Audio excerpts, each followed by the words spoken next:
हर साल लाखों स्टूडेंट्स अपनी नींद, अपना आराम सब कुछ छोड़ देते हैं सिर्फ एक सपना लेके, सरकारी नौकरी। पर जब सिस्टम ही बेकार हो जाए तो क्या इन सपनों की कोई वैल्यू रह जाती है? एसएससी स्टाफ सिलेक्शन कमीशन, एक नाम जो उम्मीद का सिंबल था, आज बन चुका है धोखे और घोटाले का सेंटर। एसएससी की तरफ से ये कोई पहली बार स्कैंडल नहीं हुआ है। अगर 2018 की बात करें तो सबसे पहले बड़ा स्कैंडल हुआ था जब CGL 2017 टीयर 2 का पेपर लीक हुआ। तब स्टूडेंट्स ने दिल्ली के CGO कॉम्प्लेक्स के बाहर हंगर स्ट्राइक की थी। CBI इन्वेस्टिगेशन भी हुआ लेकिन रिजल्ट कुछ भी नहीं। 2024 का एसएससी CGL और CHSL एग्जाम बच्चों के लिए एक टोटल डिजास्टर है। साइट क्रैश होना, पेपर लीक होना, रिजल्ट में गलतियां, ट्रांसपेरेंसी का लेवल 0। हाथ में टूटे हुए सपने लेके 2023 में भी प्रोटेस्ट हुए थे, प्रॉमिस दिए गए थे, लेकिन 2025 में फिर वही रिपीट। अब सवाल है कब तक ये साइकिल चलेगा?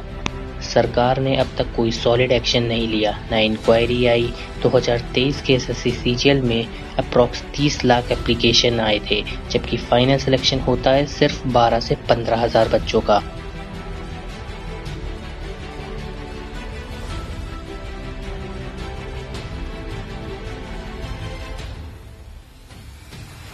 और ऊपर से पेपर लीक होता है। ये साफ दर्शाता है कि सरकार इन मामलों में बिल्कुल भी सीरियस नहीं है। पिछले 7 सालों में 70 से भी ज़्यादा पेपर लीक हो चुके हैं और मैं बता दूं, आपको ये डेटा पता भी नहीं होगा। नहीं, इसमें आपकी गलती नहीं है, इसमें गलती हमारे मीडिया की है, न्यूज़ चैनल्स की है, जो ये न्यूज़ कवर नहीं करती। मीडिया को डेमोक्रेसी का 4th पिलर कहा जाता है।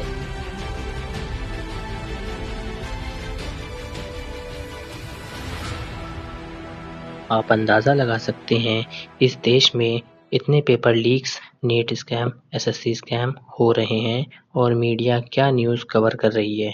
वो टीआरपी के लिए बाबाओं को और साधुओं को टारगेट कर रही है कि प्रेमानंद जी ने ये बयान दिया। वहाँ सड़कों पे गुरुओं के ऊपर लाठीचार्ज हो रहा है, पुलिस टीचर स्टूडेंट्स को मार रही है, किसी का हाथ तोड़ दिया। ये न्यूज़ मीडिया कवर नहीं कर रही है।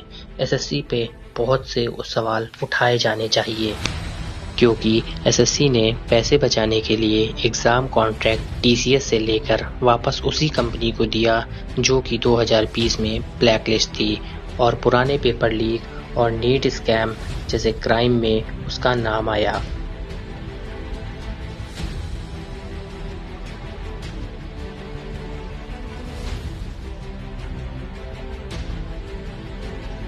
और अगर जनता से पूछो तो वो बोलते हैं कि हमको मंदिर चाहिए।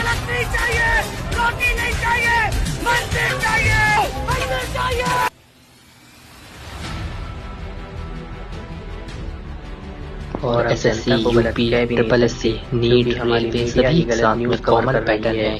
क्वेश्चन पेपर व्हाट्सएप पे लीक हो रहा है। 2024 एसएससी GD एग्जाम से पहले कुछ स्टेट्स में पेपर सर्कुलेट हो गया था। स्टूडेंट्स ने टेलीग्राम पर प्रूफ भी अपलोड किया था और अक्सर करके रिजल्ट डिले हो जाता है और टेक्निकल फेलियर आता है। बहुत एग्जाम का रिजल्ट 6 से 8 महीने डिले हो जाता है। स्टूडेंट्स के मार्क्स टेम्पर होने की शिकायत आती हैं। CBI इंक्वायरी का नाम सिर्फ साइलेंस करने के लिए होता है। फाइनल रिपोर्ट पब्लिक नहीं होती। स्टूडेंट बस ट्रांसपेरेंसी और स्कैम होने पे री एग्ज़ाम मांगते हैं और कल्प्रिट्स की गिरफ्तारी, और ये डिमांड लॉजिकल है, लेकिन न्यूज़ मीडिया इग्नोर करता है।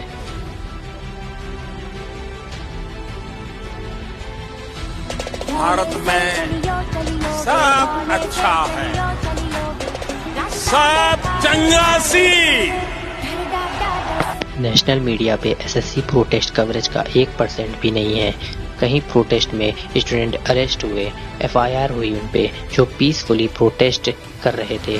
जब स्टूडेंट चिल्ला रहे थे सेव अवर फ्यूचर और कैमरा सिर्फ क्रिकेट और बिग बॉस दिखाता है, तो समझ जाओ कि सिस्टम से ज़्यादा मीडिया फेल हो गया है। सुप्रीम कोर्ट में पिटिशंस पेंडिंग है, हाई कोर्ट ऑर्डर्स को एसएससी इम्प्लीमेंट नहीं करता। पीआईएल फाइल होने के बाद भी इंक्वायरी स्लो हो जाती है। जब जुडिशरी भी डिले करे और अथॉरिटी भी इग्नोर करे तो यूथ कहाँ जाएगा। 2023 में 11 एस्पिरेंट्स ने सुसाइड किया था। अफसोस है हमको कि हम उस देश में रहते हैं जहां जोक बोलने को क्राइम और क्राइम करने को जोक समझा जाता है। सरकार ने 2022 में कहा था zero tolerance to paper leaks, पर फिर भी 2023-24 में 11 मेजर एग्जाम लीक हुए, लेकिन अब तक एक भी central law against paper leak नहीं आया। अगर एक यूथ पेपर लीक के खिलाफ आवाज उठाए और उसकी आवाज पे लाठी चले तो समझो सरकार पेपर प्रोटेक्ट नहीं सिस्टम प्रोटेक्ट कर रही है।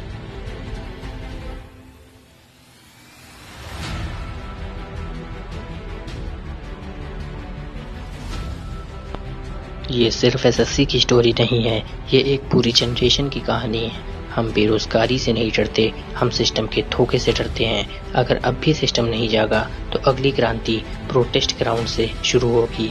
अगर तुम भी चाहते हो इस सिस्टम में सुधार हो तो इस वीडियो को मैक्सिमम शेयर कर दो और चैनल सब्सक्राइब कर दो, क्योंकि यहाँ मिलेगी सिर्फ एक ही चीज, असली भारत की आवाज। सरकार बदलनी पड़े, सरकार बदल देंगे, लेकिन यहाँ पर बच्चों के साथ अन्याय नहीं होगा। नहीं चलेगी भाई, नहीं चलेगी, तानाशाही तो नहीं चलेगी। सर हद मचा रखा है बीजेपी ने, मतलब उनका आप आवाज उठाना भी चाहो ना तो आप नहीं आवाज उठा सकते।